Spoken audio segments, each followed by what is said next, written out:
crains rien, je t'aime. Je suis avec toi.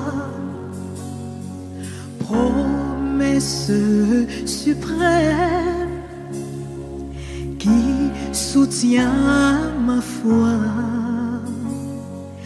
La sombre vallée. Dans le Seigneur, nous sommes heureux de vous retrouver encore ce jour pour continuer notre série d'enseignements.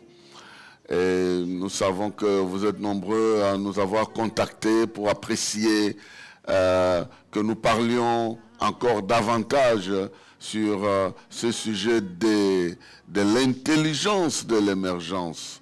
Et comment nous pouvons émerger intelligemment et quels sont les modèles d'intelligence d'émergence. Nous avons parlé du modèle Abraham la fois passée, que c'est un modèle de l'entrepreneuriat. Donc, des gens qui ne veulent pas de statu quo, qui viennent dans un endroit pour apporter du nouveau, de l'innovation. Et quand vous êtes animé de cet esprit de créativité et d'innovation, c'est sûr que Dieu aussi, marchant avec vous, va vous ouvrir un chemin pour que vous puissiez progresser. Voilà, pour ne pas reprendre ce que nous avions dit la fois passée. Aujourd'hui, nous allons parler d'un deuxième modèle. Je vous avais promis de parler plus de modèles bibliques parce que c'est la matière, la base que nous utilisons pour partager cette intelligence d'émergence. Et le modèle d'aujourd'hui, c'est le modèle de Jacob. Le modèle de Jacob, et tous nous savons un peu comment Jacob a évolué, comment il a quitté la famille depuis un jeune, en tant que jeune garçon, sans avenir, d'ailleurs en laissant derrière lui un conflit avec son frère jumeau, et comment il est devenu un grand patriarche avec beaucoup de réalisations. Nous allons voir que Jacob est le type un modèle d'émergence pragmatique. Il est un modèle pragmatique. C'est-à-dire, ce que nous allons apprendre aujourd'hui, comment on peut émerger dans le pragmatisme. C'est quoi le pragmatisme et comment nous pouvons émerger en étant pragmatiques. C'est un principe très très important, bien aimé dans le Seigneur, parce que, vous savez, dans ce monde, on distingue trois groupes de personnes en ce qui concerne ceux qui sont actifs. Il y a de ceux qui font que les choses arrivent. Ils sont à l'avant-plan, ils sont les actionnaires, ils provoquent les choses, ils font que ce qui doit arriver arrive. Ils réfléchissent sur un point, ils se mettent à l'action et c'est des gens qui font que des choses qui doivent arriver arrivent. Ça, c'est la première catégorie des gens. Ceux qui font que ce qui doit arriver arrive, ce qui doit se faire, c'est fait, ce qui doit se réaliser, se réalise. C'est des réalisateurs, c'est des gens qui aiment accomplir leur mission, et c'est des gens qui ne ratent pas le temps quand il faut faire quelque chose, quand ils doivent faire quelque chose, ils font que des choses qui doivent arriver arrivent. Si c'est un changement, si c'est une réalisation quelconque, ils vont tout faire, ils ne vont pas se reposer jusqu'à ce que ce qui doit arriver arrive. Il y a de ceux-là qui observent comment les choses arrivent.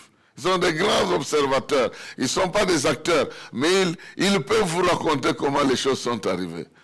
Mais ils ne sont pas acteurs de ces changements-là. Ils sont des grands observateurs et des grands donneurs de leçons pour la plupart. Parce qu'ils observent et ils gardent un certain nombre de mémoires historiques sur des choses, comment ces choses sont arrivées. Donc ils peuvent vous donner des leçons sur comment les choses sont arrivées. Entre-temps, eux-mêmes, ils ne participent jamais à ce qui doit arriver. Ils les observent. Ça, c'est la deuxième catégorie. La troisième catégorie, c'est des gens qui s'étonnent comment ce qui est arrivé est arrivé. Ils s'étonnent. Donc, ils sont tellement distraits qu'il voit seulement les choses arriver. Mais comment ceci est arrivé? Il s'étonne.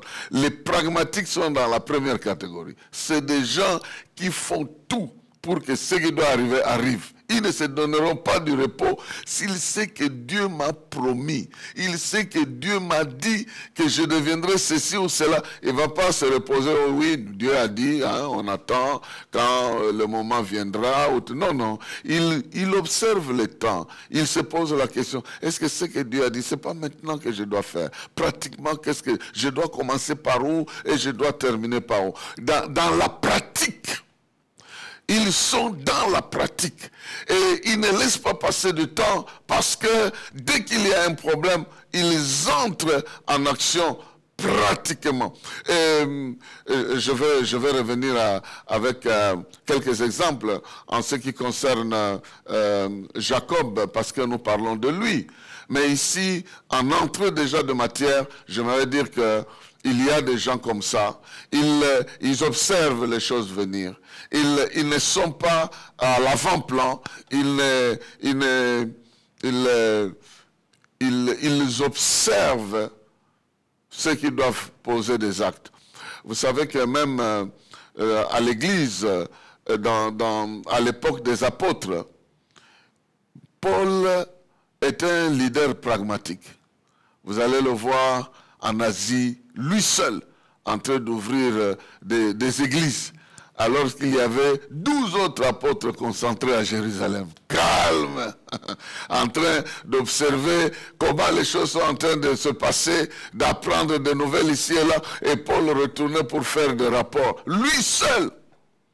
Parce que dès que Dieu lui a dit que c'est le moment, je t'envoie pour ouvrir les yeux des aveugles, faire déplacer les gens du royaume des ténèbres au royaume de lumière, il n'a pas attendu. Il n'a pas attendu que les gens lui fassent confiance parce qu'il était connu comme un malfaiteur, comme quelqu'un qui détruit l'église, qui arrête les chrétiens, qui les fait mettre en prison. Il n'a pas attendu. Directement, il est passé dans la pratique. Et comme vous le savez, bien-aimés dans le Seigneur, c'est la partie pratique qui change toutes les choses. Jésus a donné une parabole. Je ne vais pas lire ça tout de suite, mais je vais vous la raconter, vous le connaissez. Jésus a donné une parabole en disant qu'il y avait deux hommes qui ont bâti une maison.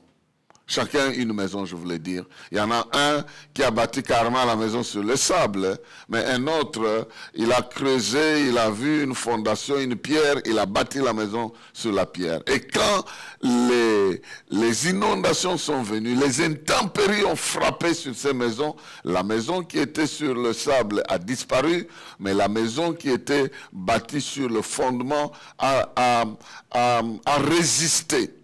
Et Jésus explique que, en fait, ce qui fait la différence, c'est la mise en pratique de ces enseignements. Il y a des auditeurs oublieux, ceux qui écoutent, mais qui ne mettent pas en pratique. Celui qui met en pratique, il est comme quelqu'un qui est attaché au fondement. Celui qui ne met pas en pratique, bon, il est comme quelqu'un qui peut reproduire quelque chose simplement de mémoire, mais ça ne fait pas partie de sa vie. Jésus étant la base de notre vie, si nous pratiquons ce qu'il nous dit, nous sommes un avec lui. Mais si nous ne pratiquons pas, nous devenons des théoriciens. Nous savons ce qu'il a dit, nous savons ce qui est bon et ce qui est mauvais, mais nous ne faisons pas, nous ne pratiquons pas ce que nous savons, alors nous restons des théoriciens. Les pragmatiques entrent dans la pratique. Bien-aimés dans le Seigneur, il y a un certain nombre de caractéristiques de ceux qui sont tout à fait pragmatiques. Et je vais entrer dans les détails de ces caractéristiques-là. La première chose que nous devons savoir des pragmatiques, c'est que des gens qui aiment travailler avec un plan. Ils aiment concevoir un plan et travailler selon ce plan-là, suivre ce plan-là jusqu'à la fin. Dès qu'ils ont des problèmes, Ils n'aiment pas résoudre le problème en désordre. Ils vont se concentrer pour mettre en place un plan. Je vous donne l'aspect pragmatique de Jacob. Ça se trouve dans la Bible, dans Genèse.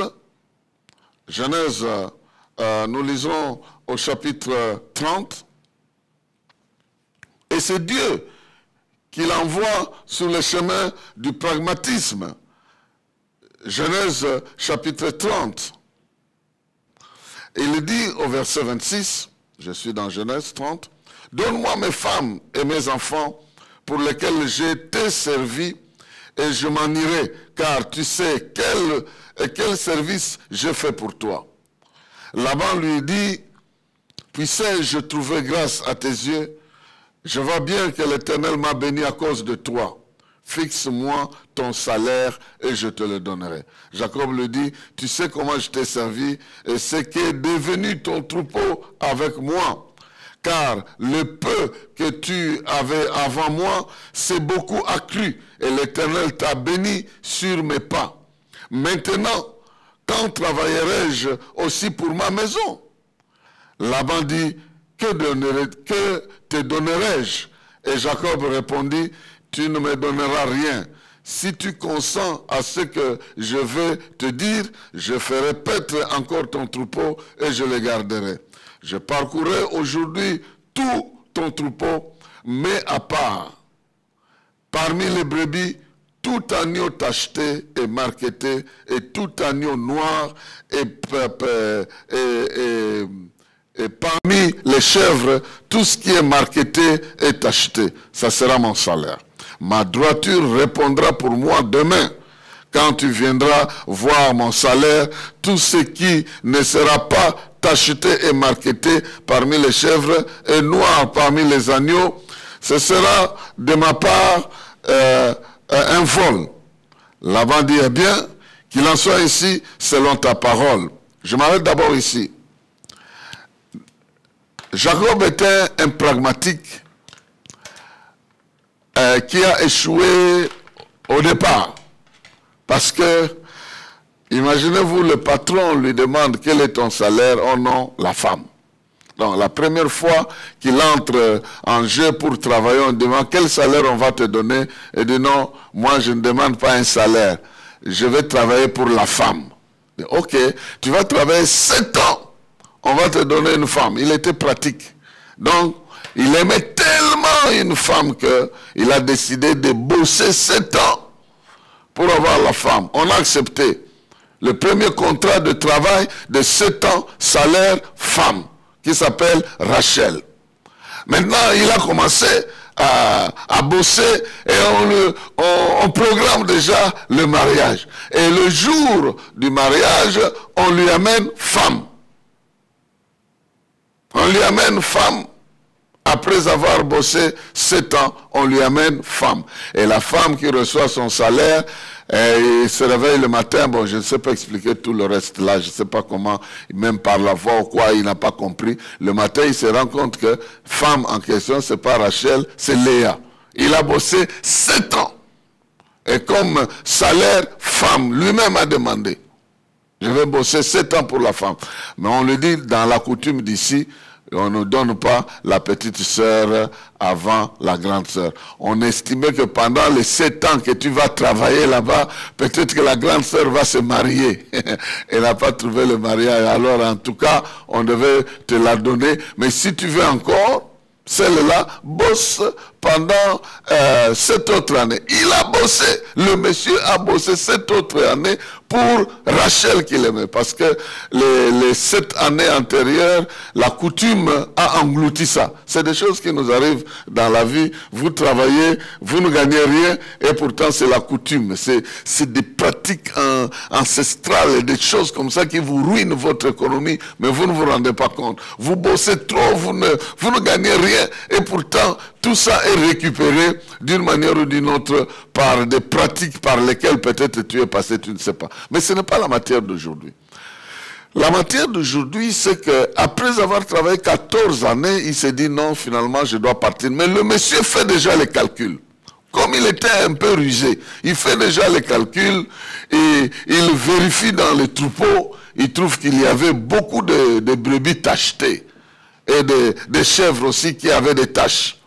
Alors, quand il demande le salaire, il dit à son oncle, il dit, maintenant je demande aucun autre salaire, sinon des brebis tachetées et des agneaux qui sont noirs et des brebis tachetées. Il avait déjà fait l'inspection. Et il dit à son patron, tu viendras demain voir ce que moi j'ai. Si tu trouves vraiment des brebis tachetées, plutôt autres brebis, tu vas me prendre pour un voleur. Mais moi, je considère que à partir d'aujourd'hui, j'aurai comme salaire des brebis tachetées. Ils se sont séparés sur cette note-là.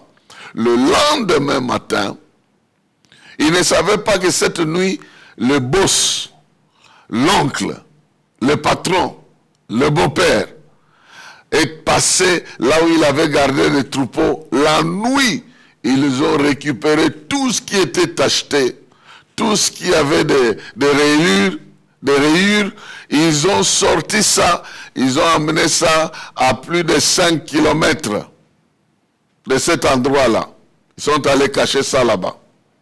Maintenant, le monsieur rusé de Jacob qu'il était, il se lève le matin, on va faire l'inspection, il se rend compte qu'il n'y avait pas de brebis tachetées auxquelles il pensait. Voilà un problème. Maintenant, nous sommes devant quelqu'un qui doit émerger. Il a échappé ou échoué pendant 14 ans la possibilité d'émerger parce que ses intérêts étaient sur des choses qui ne pouvaient pas le faire émerger. Il a travaillé pour des femmes, mais pas pour des richesses, mais pour les femmes. C'est dangereux, hein? Il y a des gens aussi aujourd'hui, ils travaillent pour les femmes. Ça, c'est une parenthèse. Tout son argent va dans les désordres des femmes. Il en a autant ici, vers la fin de l'année, l'autre, l'une lui demande le loyer, l'autre lui demande la garantie locative, une autre étudiante lui demande le minerval, une autre dit des soins médicaux, et il dépense tout son argent comme ça.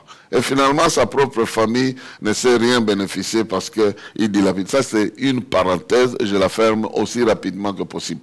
Mais maintenant, quelles sont les caractéristiques de quelqu'un qui est pragmatique? Nous sommes devant un fait. Monsieur Jacob a travaillé pendant 14 ans. Et la 14e année, finalement, il a quand même fini par avoir l'enfant qu'il attendait de Rachel. Parce que pendant tout ce temps-là, il a vécu avec Rachel aussi, mais il n'avait pas eu d'enfant. La 14e année, avec sa première femme et comment on les appelle, les aides de ces femmes-là qui sont devenues aussi les mères de ses enfants. Il se retrouve avec un groupe de plus de 12 enfants, environ 12 enfants. Et il doit quitter, ou 11 enfants. Il doit quitter parce que l'autre est né, Benjamin est né en cours de voyage, donc Rachel est partie avec une grossesse. Et quelque part, il doit quitter et son seul salaire sur lequel il comptait a été récupéré par le patron d'une manière maligne aussi. Donc il se retrouve sans rien. Et dans cette situation, il cherche Dieu. Dieu lui donne une révélation. Et Dieu qui lui donne une révélation dans le pragmatisme. Dieu lui donne une révélation. Et c'est lui qui raconte ça. Dieu lui donne une révélation et dit, ne t'en fais pas. Parce qu'on t'a pris les brebis tachetées et que toi-même tu avais dit que ça deviendra ton salaire. Qu'est-ce que tu dois faire? Je vais te bénir pour que tu fasses une pratique et au sein de cette pratique-là, tu vas retrouver ton salaire.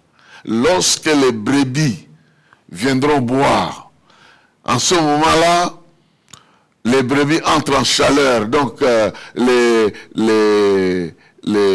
boucs et les chèvres se rencontrent là, ils entrent en chaleur.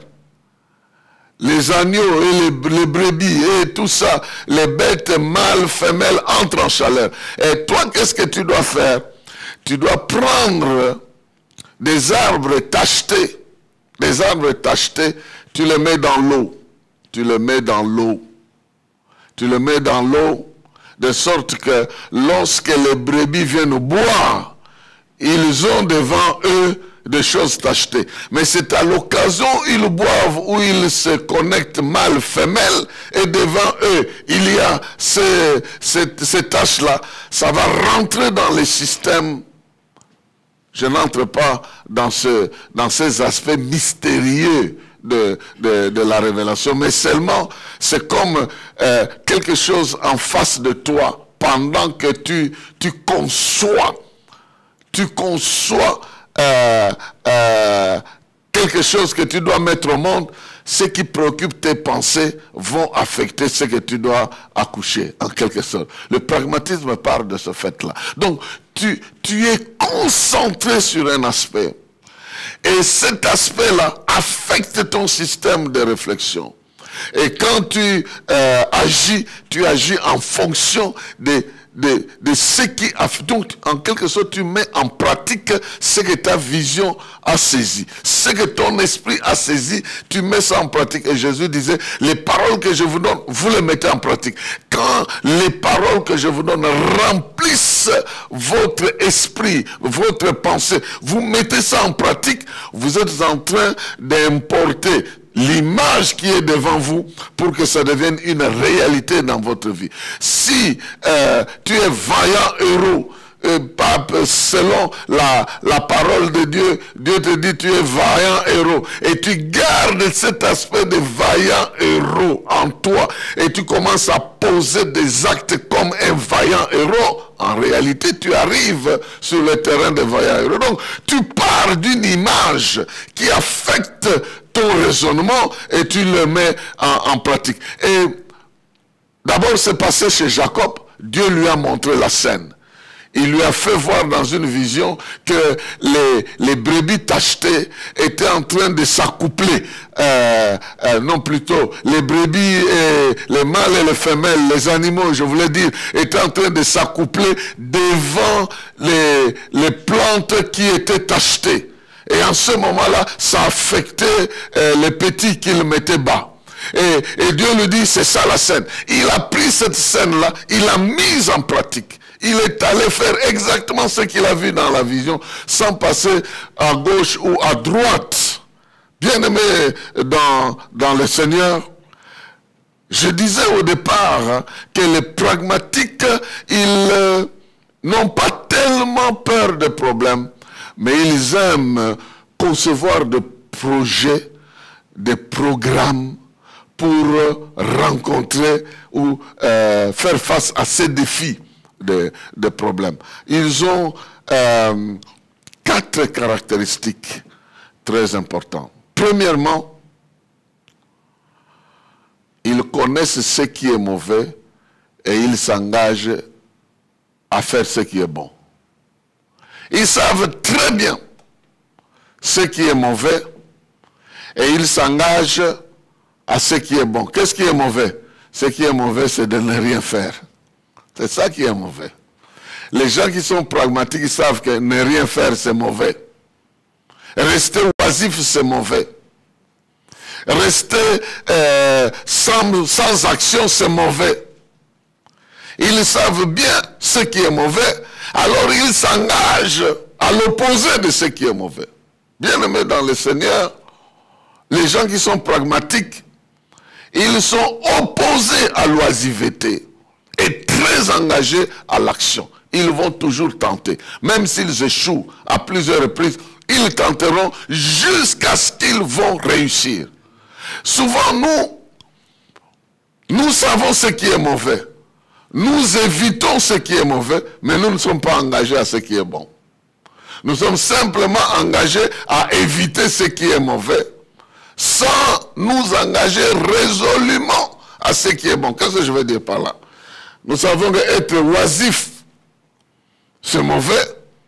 Alors nous allons tenter de temps en temps à faire quelque chose et quand ça ne marche pas, on arrête. Et puis, comme on sait qu'être oisif, c'est mauvais, on tente. Non. Les gens qui sont pragmatiques, ils n'ont pas d'autres alternatives. Ils sont résolument engagés à suivre ce qui est bien, ce qui va les sortir du schéma mauvais. Vous voyez, Jacob vient d'un père, un père qui était aussi pragmatique. Il a épousé une femme, et cette femme-là ne donnait pas d'enfant. Rebecca ne donnait pas d'enfant. Et Isaac, la Bible nous dit, il a prié pendant 20 ans. 20 ans. Il s'est marié à l'âge de 40 ans. Et il a eu les jumeaux à l'âge de 60 ans. Imaginez-vous. Donc pendant 20 ans, il a eu, la Bible dit qu'il a prié pour ça. Donc il n'avait pas d'autre alternative. Il a compris que aller faire des enfants comme mon père Abraham avait trouvé une solution. Dieu lui avait promis que moi je vais naître entre-temps. J'ai eu des problèmes avec Ismaël. J'ai eu des problèmes avec Ismaël. Je n'aimerais pas que moi, à mon tour, je crée des problèmes à mes enfants comme j'ai eu des problèmes avec Ismaël. On se regarde aujourd'hui comme des ennemis. Et il est resté pragmatique, en train de continuer à mettre en pratique la parole de Dieu qui lui a dit que lui deviendra aussi un père des enfants comme son propre père était devenu un ancêtre. Donc il a gardé cette promesse-là et il est resté pragmatique en attendant la solution de Dieu, mais pas en se débrouillant. Nous, les gens ici trouvent que être pragmatique, c'est de ne pas beaucoup raisonner, de trouver des solutions de récupération ici à côté. Non. Le pragmatisme, c'est la mise en pratique des principes qui doivent nous sortir des problèmes.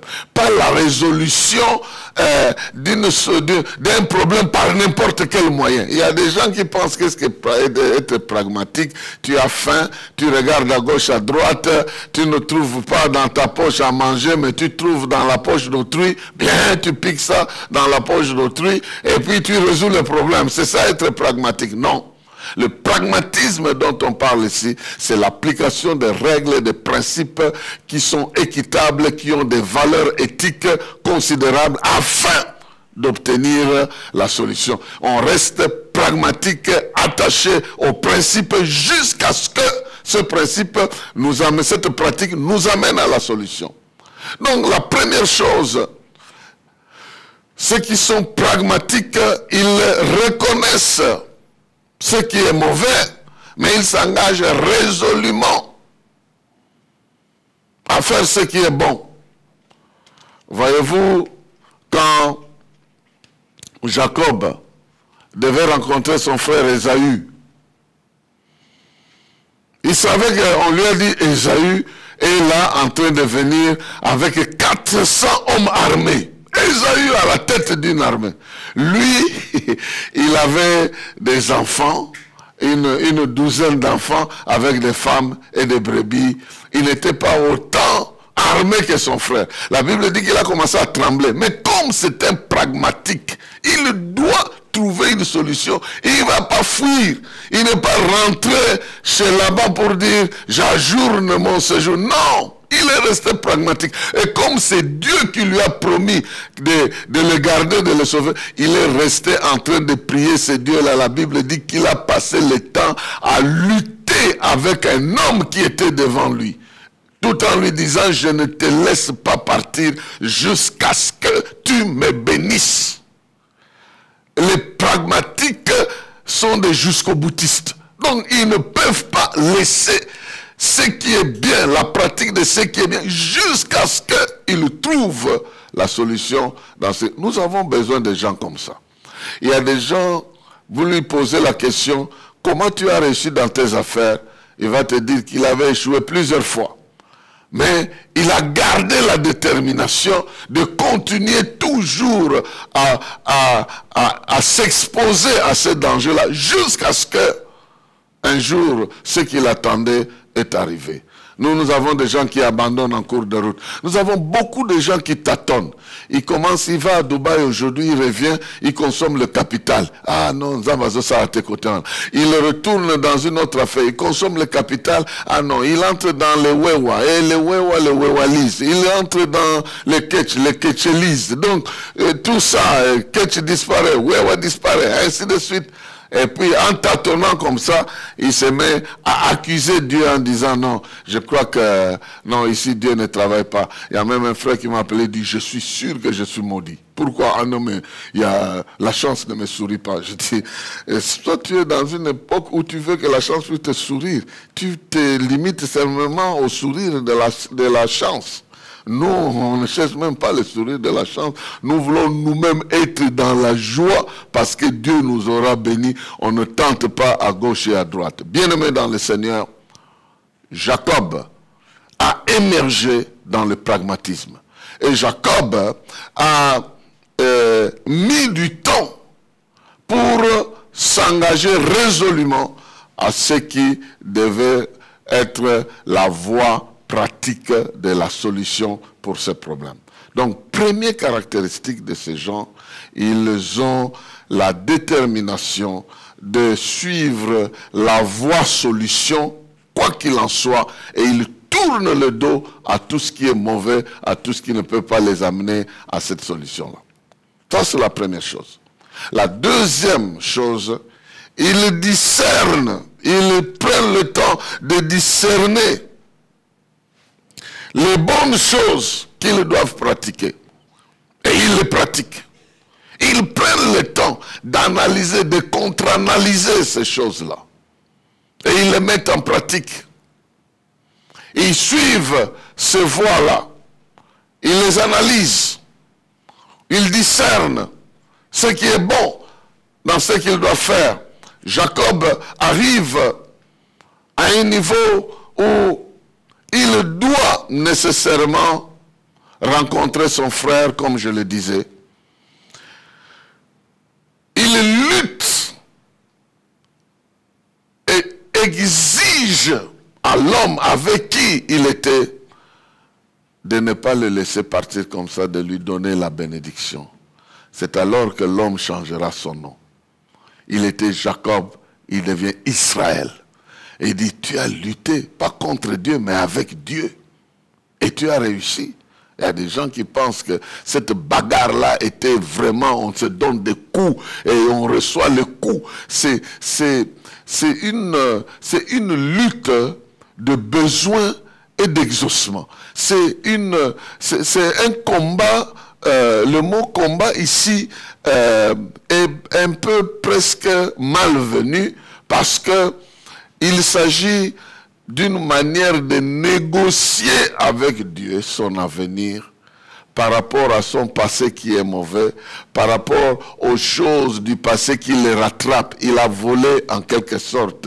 Il a participé dans la récupération de la bénédiction de son frère.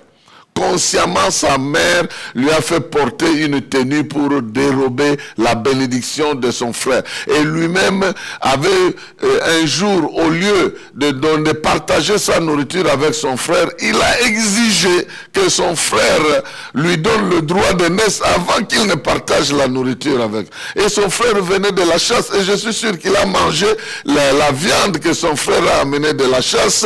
Il avait l'habitude de manger ça sans que son frère lui demande de lui payer quoi que ce soit. Mais lui, le potage qu'il a fait, au lieu de partager, il exige d'abord.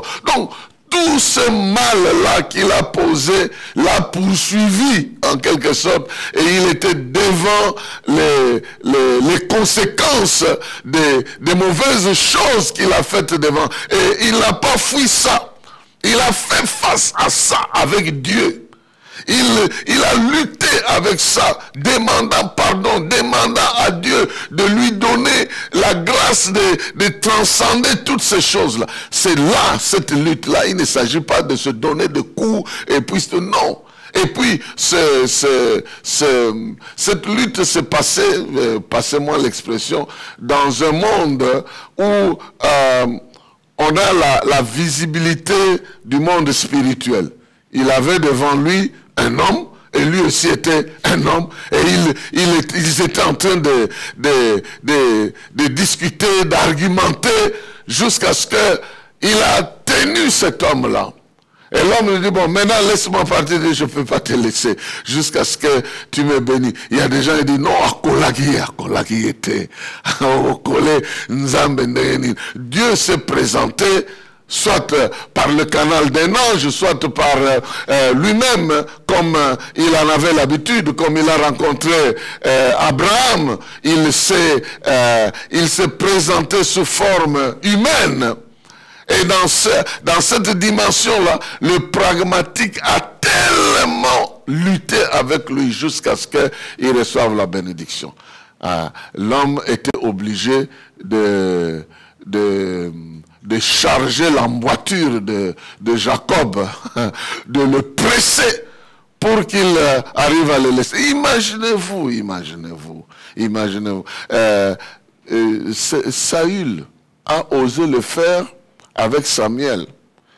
Dans la dispute de Saül avec Samuel, la discussion, Samuel dit non, ce que tu as fait est mauvais. Saül est en train de supplier. C'est dans ces conditions-là. Quand Saül part, Saül retient son habit. Et son habit se déchire. Et Samuel retourne pour lui dire, bon, tu as déchiré mon habit, ton royaume aussi sera déchiré. Ce sont ces genres de luttes-là. On ne doit pas aller imaginer des luttes ou de combats où les gens se donnent de coups. Non, c'est vraiment quelqu'un demandant miséricorde. Dieu ne peut pas laisser le mal impuni. Dieu ne peut pas laisser le mal impuni. Dans l'avenir, il va toujours nous montrer que ce que nous avons fait de mal n'était pas faisable, c'était mauvais.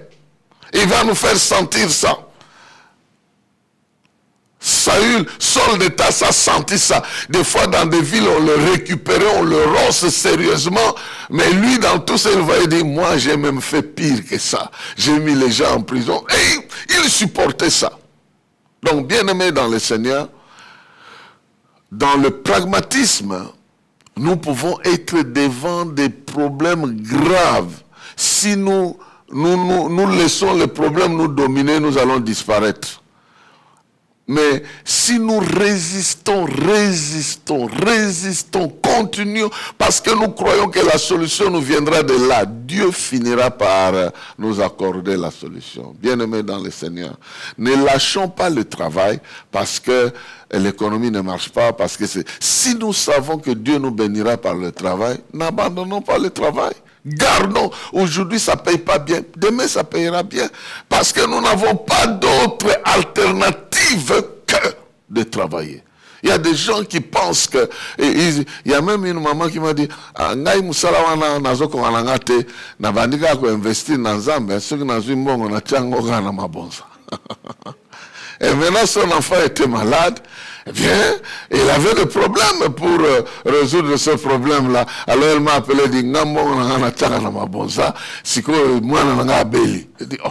Donc toi tu travailles, il dit, chaque fois, chaque fois, quelque part, comme ça, Nzamba multiplie les ngango. Il y a des mauvaises compréhensions de ces pratiques-là, de ces choses-là, qui deviennent comme si vous allez tenter Dieu en mettant ça, alors qu'il vous demande de faire un travail à côté. Vous refusez ce travail-là parce que vous êtes paresseux. Il y a des raisons. Dieu connaît le cœur des gens. Ils savent aussi qu'il y en a de ceux qui donnent de tout leur argent, comme la vieille veuve là, qui a donné tout ce qu'elle avait. Jésus a dit que cette femme ici a donné plus que tout le monde. Ça existe. Mais pas de là aller exiger quoi que ce soit à Dieu. Quand nous lui donnons, nous lui donnons. Alors, je reviens dans notre principe. Deuxième caractéristique, c'est des gens qui discernent ce qui est bon. Ils discernent ce qui est bon et ils agissent par rapport à ça. Ils sont conscients que ce qu'ils font fait l'objet d'une analyse, d'une étude. Demande conseil.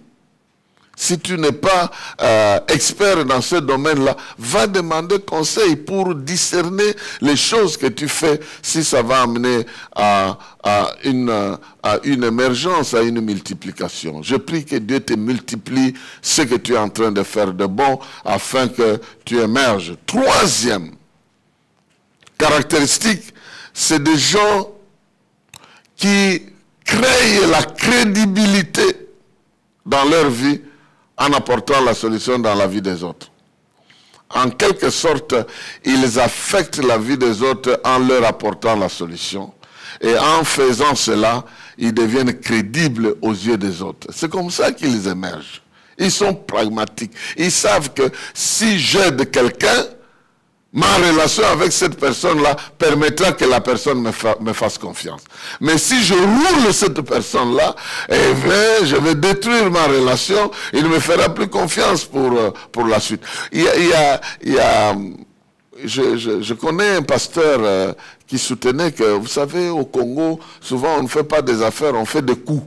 Donc, on monte un coup contre un autre, et puis j'ai beaucoup réfléchi sur ça. En fait, il était en train d'identifier ces gens-là qui, dans les affaires, abusent de leurs droits, et puis roulent les autres pour aller un peu, pour se hisser eux-mêmes plus haut. Mais ce n'est pas ça qu'il nous faut pour émerger dans le pragmatisme. Le modèle de Jacob veut être un modèle de sincérité, veut être un modèle où il sert quelqu'un sincèrement et bénéficie aussi. Dieu qui est juste lui fait bénéficier de son service.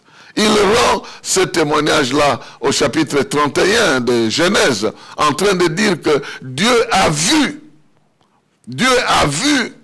que je t'ai servi dans la sincérité. Et comme je suis resté toujours à ton service, je ne t'ai pas quitté pour aller travailler pour un autre boss. Non. Je n'ai pas dit, celui-ci, c'est le papa de mes femmes, il risque de me considérer toujours comme un esclave. Je vais travailler. Non, je suis resté toujours chez toi. Et je suis resté toujours au travail. Et je suis resté toujours en train de faire ce que tu m'as demandé. Quand tu me faisais payer tes bêtes, je les payais. J'ai resté sous le soleil, j'ai travaillé comme il faut, j'ai travaillé. J'ai combattu contre les bêtes féroces qui pouvaient voler les brebis et d'autres qui ont été volés. Je les ai remplacés. Donc je suis resté honnête et fidèle. J'ai rempli mes services loyalement. Et Dieu, en retour, qui connaît le cœur des uns des autres, il m'a béni. Voilà pourquoi aujourd'hui, j'ai beaucoup de brebis, comme les gens peuvent le voir. Donc, bien-aimé dans le Seigneur, Dieu te bénira lorsque tu restes constant à servir d'autres loyalement. C'est ce que la Bible appelle les petites choses. Si tu es fidèle dans les petites choses, Dieu va te confier les grandes. Dieu appelle les petites choses les richesses des autres. Ce sont des petites choses par rapport à toi. Si tu es en train de travailler avec un boss, avec quelqu'un dans la maison, dans les, je sais pas, dans l'entreprise, son argent c'est une petite chose. Si tu es fidèle à ça, Dieu va maintenant te bénir pour toi-même aussi, pour que tu deviennes responsable de tes propres biens. Parce que le vélo qui t'appartient est une grande chose par rapport au véhicule qui appartient à la société. Le véhicule de la société, c'est une petite chose. Le vélo qui t'appartient, c'est une grande chose. Si tu restes fidèle dans la gestion de ces choses, Dieu te donnera au-delà de cela. Donc, nous ici, nous sommes devant le troisième caractéristique. Première caractéristique, il reconnaît ce qui est mauvais, il tourne le dos à ce qui est mauvais, il s'engage résolument à ce qui est bon. Deuxième caractère, ils analysent, ils discernent des bonnes actions à prendre et ils les mettent aussitôt en pratique. Il ne faut pas passer le temps. Troisième caractéristique, il crée la crédibilité vis-à-vis des gens en rendant des services aux autres. Même si tu es un vendeur, Si tu rends de très bons services à tes clients, ils viendront toujours acheter chez toi. Mais si tu donnes de faux produits, à l'époque, je ne sais pas maintenant si ça existe encore, à l'époque, je me rappelle, on était des étudiants à l'IEC, un frère a acheté une paire de chaussettes et quand il est venu au home, il s'est rendu compte que c'était 2 demi-paires. C'est-à-dire, on a bien emballé et pourtant c'était 2 demi-paires différents. Il a commencé à mettre ça aussi. On lui posait la question, il dit, j'ai dépensé de mon argent et je ne veux pas perdre mon argent à cause de l'harmonie. Oh, mais Nénin a dit, oui, on m'a vendu ça comme ça. Et il portait aussi comme ça une jaune contre une rouge ou quelque chose comme ça. Donc, vous voyez, il y a des gens qui sont malhonnêtes dans les affaires. Et quand tu vends quelque chose comme ça, la fois prochaine, tu perds la clientèle, tu perds de crédibilité. Et il y a aussi, dans la vie, nous vivons avec des gens, nous les amenons sur des terrains où nous bénéficions et nous les roulons. Et en ce moment, on perd de crédibilité. Bien-aimés dans le Seigneur, soyons crédibles en rendant des services aux gens. Notre crédibilité ne doit pas venir d'une popularité imaginaire, mais d'une réaction des gens au service que nous leur rendons. Ils sont conscients qu'ils deviennent ce qu'ils deviennent à partir de ce que nous leur donnons. Et ça, c'est important, bien-aimés dans le Seigneur, de comprendre ces enjeux-là et de comprendre que nous avons tout intérêt à être honnêtes pour que les grandes choses puissent arriver dans notre vie de manière réalisable. Troisième ou quatrième principe, c'est la redevabilité. Et c'est ici que j'aimerais prendre encore un petit temps. La redevabilité, c'est le fait de savoir rendre compte. De savoir rendre compte à celui qui vous a engagé, à celui qui vous a béni, à celui à qui vous devez rendre compte. Être capable de mesurer, d'évaluer votre travail et de rendre compte aux autres. Je vais revenir ici dans ce que Jacob est en train de dire à Laban. Il est écrit ici, je suis toujours au chapitre 30, verset 37. Jacob prit des branches vertes de peuplier, d'amandier et de platane. Il y pela des branches, des bandes blanches, mettant à nu le blanc qui était sur les branches. Puis il plaça les branches qu'il avait pelées dans les augues, dans les abreuvoirs, sous les yeux des brebis qui venaient boire, pour qu'elles entrassent en chaleur en venant boire. Les brebis entraient en chaleur près des branches, et elles faisaient des petits rayés tachetés et marquetés. Jacob séparait les agneaux, et il mettait ensemble ce qui était rayé et tacheté, ce qui était noir dans le troupeau de Laban. Il se fit ainsi de troupeaux à part qu'il ne réunit point au troupeau de Laban. Toutes les fois que les brebis vigoureuses entraient en vigueur, Jacob plaçait les branches dans les orgues sous les yeux des brebis pour qu'elles entrassent en chaleur près des branches. Quand les brebis étaient chétives, il ne les plaçait point. De sorte que les chétives étaient pour Laban et les vigoureuses pour Jacob. Cet homme devint de plus en plus riche. Il eut du menu bétail en abondance, des servantes et des serviteurs, des chameaux et des ânes. Voilà, bien-aimé, le pragmatisme. Où est-ce que ça a amené Jacob?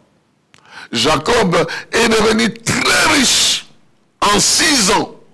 Ce qu'il est en train de faire ici, c'est en 6 ans.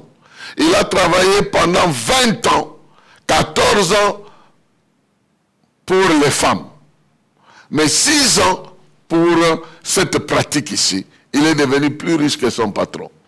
Mais quand ils avaient décidé la décision de rayés et de couleurs unies, son boss a volé, il a déplacé en quelque sorte toutes les brebis qui étaient achetées, il est allé mettre ça ailleurs. Mais maintenant lui, comme il est pragmatique, chaque fois, on sait, je vous ai dit, premier principe des gens qui sont pragmatiques, ils savent ce qui est mauvais, ils ne font jamais concentrer dans ce qui est bon. Ici, ils savaient que ce qui est bon, c'est de placer les branches tachetées devant les brebis qui s'accouplent.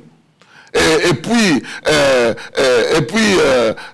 en ce moment-là, ils auront des petits qui sont achetés, marketés ou quoi que ce soit. Et immédiatement après, il les séparait. Il ne laissait plus le temps à la bande de venir contrôler le troupeau. Il les séparait et les gardait ailleurs. Il les surveillait. C'est sûr qu'il a mis ses enfants en train de surveiller ça. Le pragmatisme veut que, nous puissions savoir ce qui est bon, nous le pratiquons. Non seulement ça, mais décider, discerner les bonnes choses et les actions à prendre immédiatement. Donc, dès que les brebis étaient devenues, les brebis mettaient bas des petits, il les séparait immédiatement. Il les séparait, il ne les traînait pas. Ça, c'est la caractéristique de ces gens-là. Dès qu'ils discernent une bonne action, il prend l'action directement. Il ne tarde pas. Troisièmement, je vous ai dit que c'est des personnes qui, en réalité, créent la crédibilité à partir des services qu'ils sont en train de rendre. De toutes les façons, Laban a vu aussi qu'il est devenu riche à cause de Jacob. Il a reconnu. Il dit, nous sommes nombreux dans la province, mais moi j'ai été enrichi par tes services. Donc, des services loyaux. Alors, Dieu fera de sorte que lorsque tu es loyal dans ce que tu fais, que tu ne puisses jamais quitter main vide là où tu as manifesté la loyauté. Là où tu as manifesté la loyauté, Dieu te bénira. Et il est le Dieu juste. La Bible dit qu'il n'est pas injuste pour oublier les actions que nous faisons. Chaque acte de loyauté, Dieu considère ça comme une sémence qui va se reproduire dans ta propre vie d'une manière comme quelqu'un qui est en train de moissonner des actes qu'il a posés. Lorsque nous sommes loyaux à Dieu par rapport à l'engagement que nous avons pris d'aider les autres, de venir, de faire notre travail, nous restons malgré tout, malgré les difficultés, nous continuons à faire ce qu'il nous a demandé de faire. En fin de compte, Dieu nous bénira pour nous faire émerger. Imaginez-vous un monsieur comme Corneille a émergé même chez les Juifs, rien que parce qu'il est resté constant en train de donner des aumônes aux pauvres Juifs, en train de donner des aumônes, des fois des petits montants dérisoires, mais il est resté constant en train de le faire, en train d'aider les gens. Il est devenu crédible à partir du service qu'il était en train de rendre aux autres. Il y a même un autre officier de l'armée romaine pour qui les Juifs ont plaidé. Ils ont dit, ce monsieur mérite que tu ailles résoudre son problème parce qu'il a construit notre synagogue ici. C'est très important que tu lui rendes ce service-là. Dieu viendra nous faire émerger là où nous sommes restés constants, loyaux, en train de rendre des services aux autres en son nom, ou par la crainte de son nom. Et la dernière chose, comme je disais, c'est le fait de savoir être redevable aux autres. Savoir faire le rapport. Et nous, quand tu as ta propre société, tu vas faire le rapport à qui? C'est là où nous nous perdons dans notre autorité, notre pouvoir, ne sachant pas que nous avons d'abord à rendre compte à Dieu. Nous avons d'abord à rendre compte à Dieu et puis ensuite aux collaborateurs, les gens avec qui nous collaborons, parce que nous n'avons pas travaillé seuls. Leur manière de travailler, de participer au travail, mérite qu'ils sachent comment les choses avancent et comment ils peuvent trouver leur part dans cette histoire-là. La Bible dit que David est parti avec des aventuriers. Des aventuriers. On les qualifie au départ comme des aventuriers, mais après ils sont devenus des ayants droit. Après, lorsqu'ils allaient en guerre, ils revenaient avec les butins. Ces aventuriers vauriens là devenaient des ayants droit parce que David avait l'obligation de leur faire justice, de leur faire le rapport et de progresser avec eux. Sans eux, ils ne savaient pas progresser. Alors, nous devons apprendre à être fidèles vis-à-vis des fidèles, à être fidèles vis-à-vis de ceux-là avec qui nous collaborons pour que nous puissions être redevables vis-à-vis d'eux parce qu'ils sont loyaux vis-à-vis de nous. Donc, si les gens nous font confiance, en retour, nous devenons redevables parce que nous leur devons un rapport qui montre qu'ils ont eu raison de nous faire confiance. C'est ici où que nous ne comprenons pas que, je ne vais pas entrer dans tous ces détails-là, mais lorsque c'est un couple qui est en train de servir Dieu et que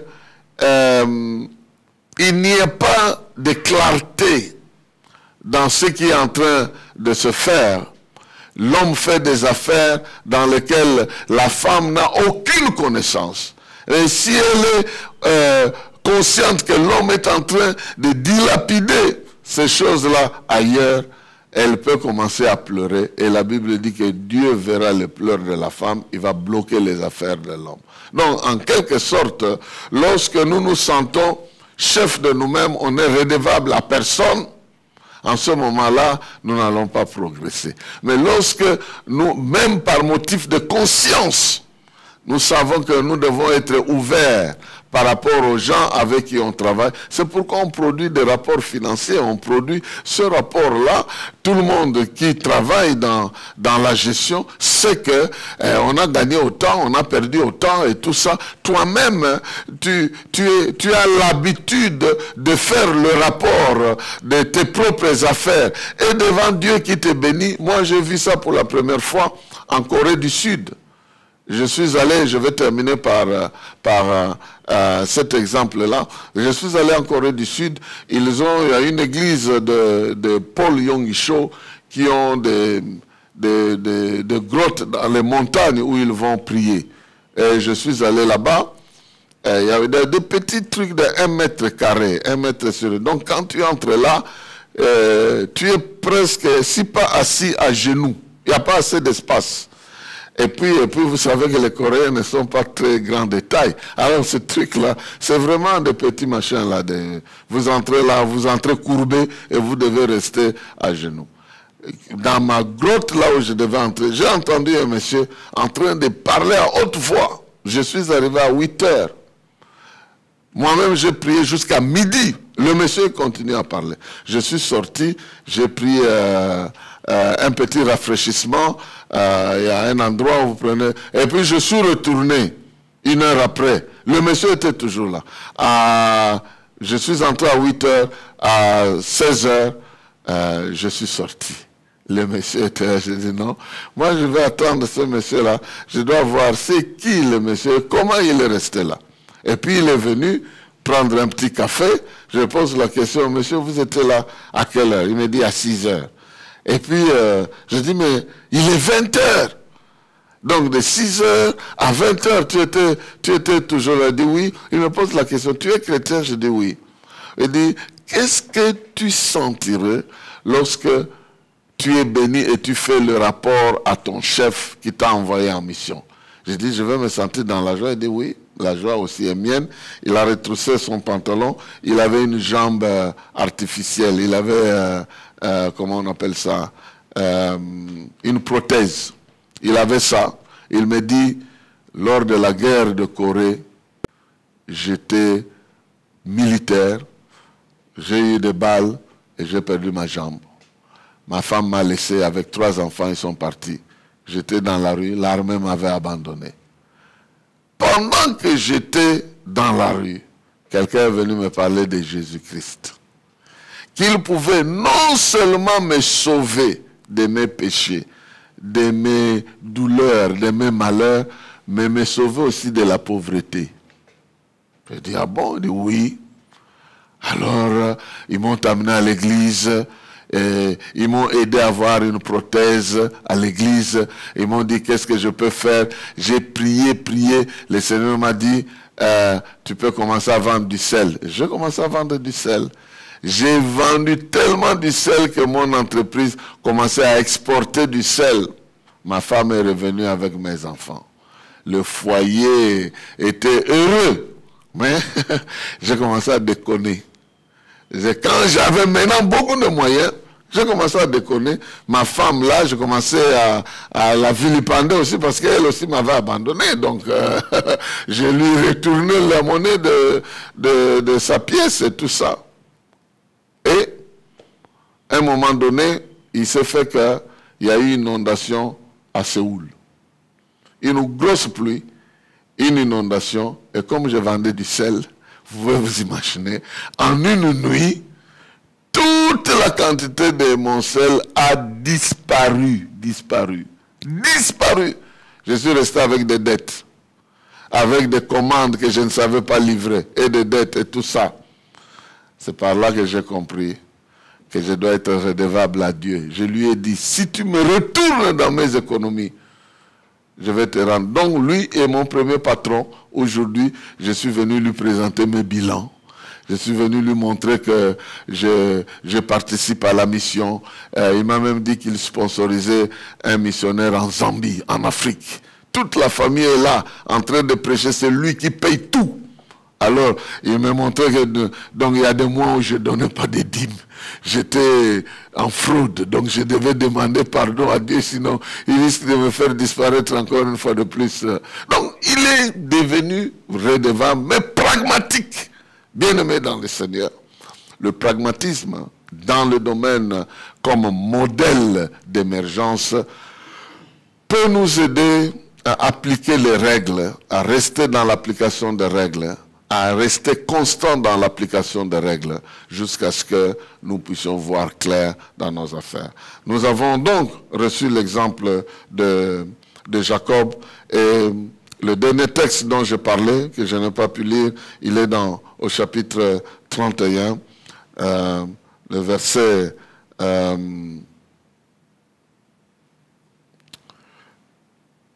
chapitre 31 à partir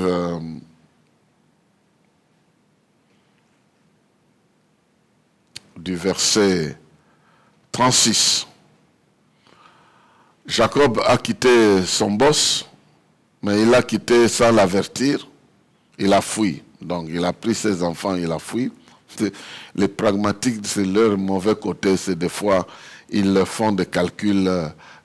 Si tout n'est pas pris en compte, c'est ce que je vous disais, il y a un bon et un mauvais pragmatisme. Il y a des gens, dans le pragmatisme, ils disent que si tu trouves l'argent et tu as faim, tu prends. Non, c'est pas ça.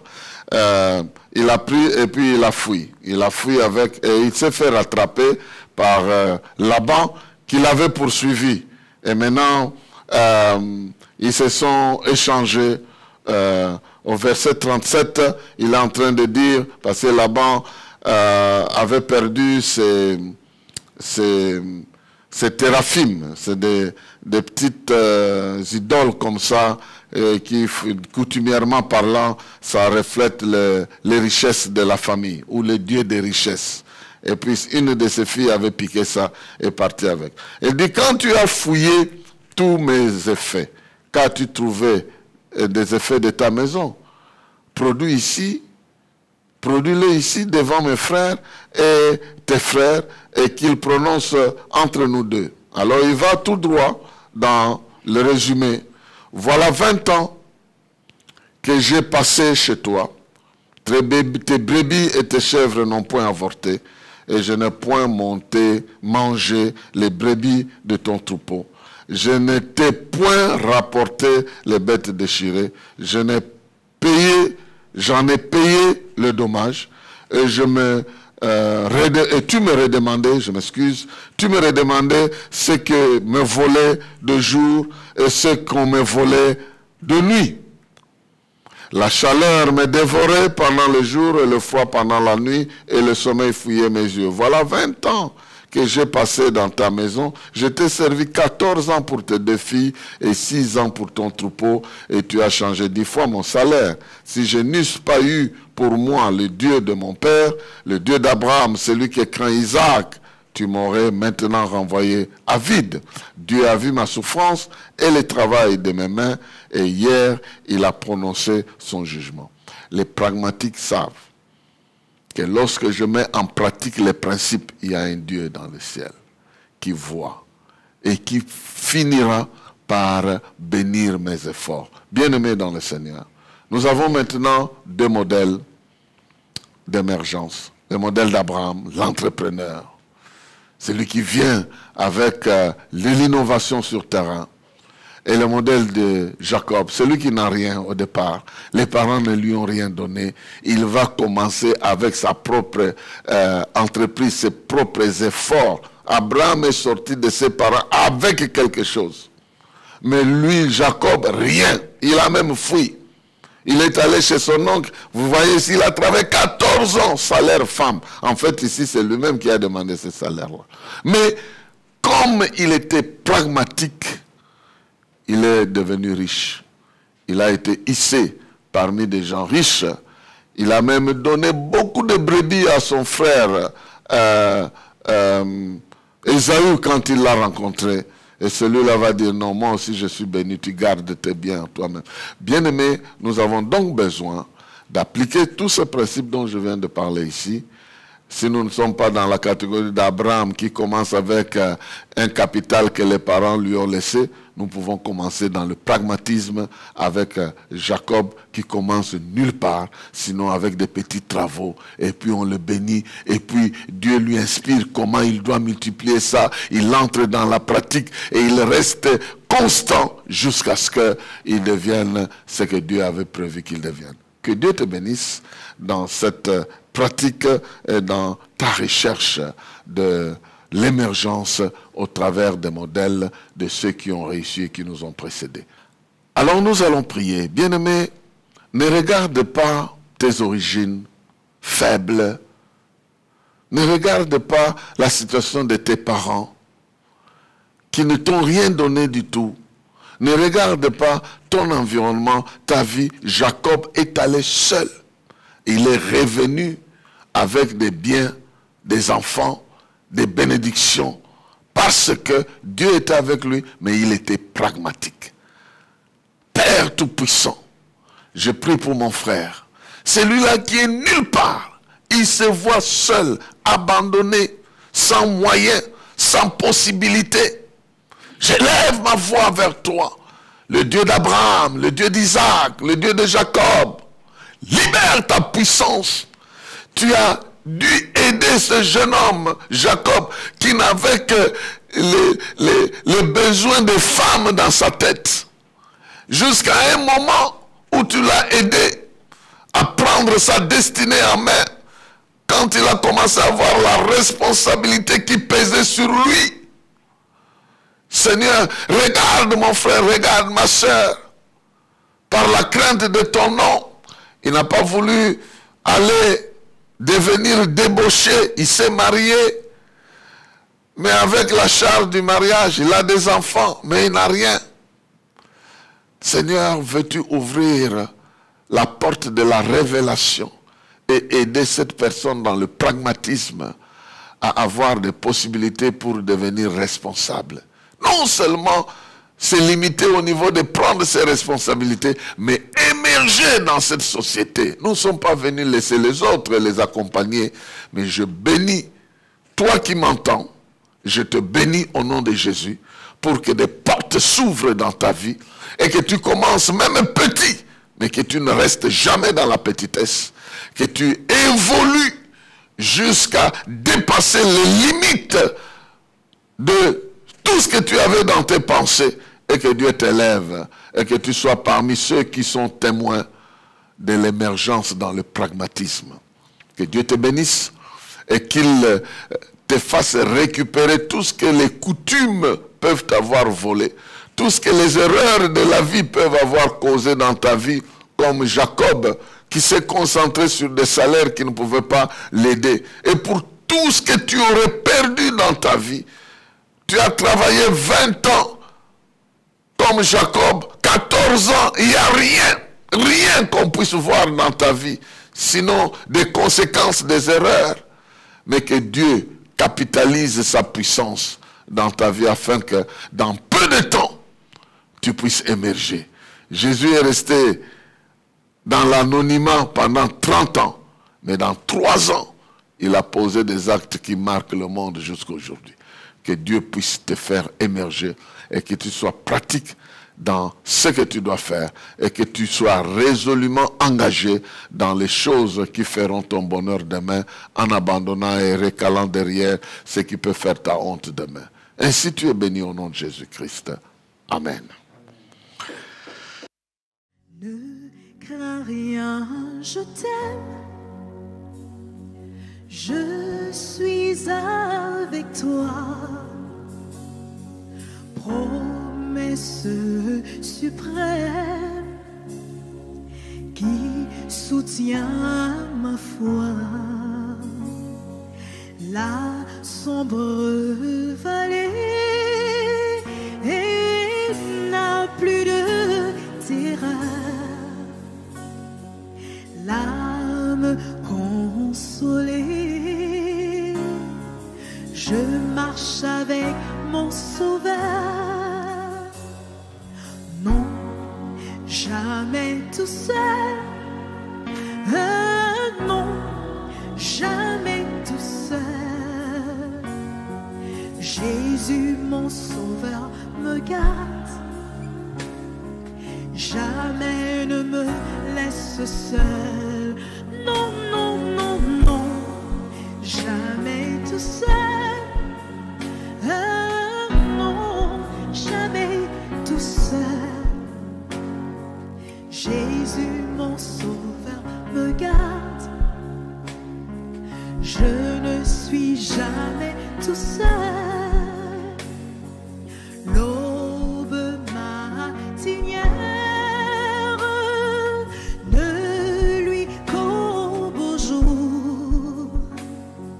Jésus, ma lumière, m'éclaire toujours.